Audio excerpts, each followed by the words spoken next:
I sure can. So, if you haven't seen my video, anybody watching this on the Eye of Horus, then it's pinned on my page. At least at the point of me filming this, it's still pinned there. But long story short, I'll talk about the differences as well as just singularly about the Eye of Ra, what it is. So the Eye of Horus, the tail, there's like the eye and then the tail's going from left to right. The Eye of Ra is the other way, where the tail's going from right to left. It's still up to down, but Eye of Horus is from left to right, the tail. And then Eye of Ra is from right to left. The Eye of Horus and the Eye of Ra are similar to me as the yin-yang symbol. It's not the exact same, but the reason why I say that is because there's duality between the both of those.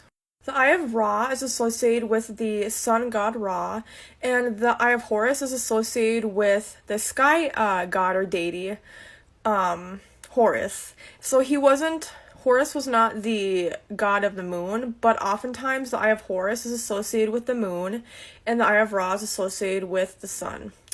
And the Eye of Horus represents healing and protection as well. Both represent protection, but in different ways, but more so healing. And there's more of a gentle energy with the Eye of Horus and like the darkness moon.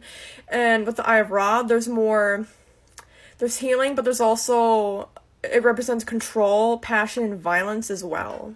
Now, in ancient Greek mythology, people actually associated both of Horus's eyes as an eye representing the moon on the left eye, and then on the right representing the sun. So that's how people tied the god Ra in with Horus.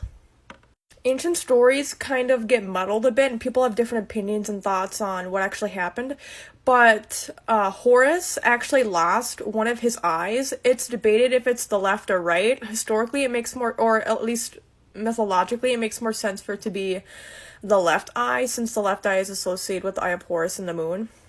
But he lost this eye, and again, there's even debate about how he lost his eye, if it was during battle or while he was asleep, in relation to a fight that he had with his uncle Set. Thoth, Thoth, one of the Egyptian moon deities, actually healed this Eye of Horus, and that's how it was used as an amulet and a form of protection and healing for people. Ra sent his daughter out after he got so upset that people weren't obeying him and his rules, and his daughter caused a lot of destruction and was killing a lot of people, and that's where the violence and fury comes in with the Eye of Ra.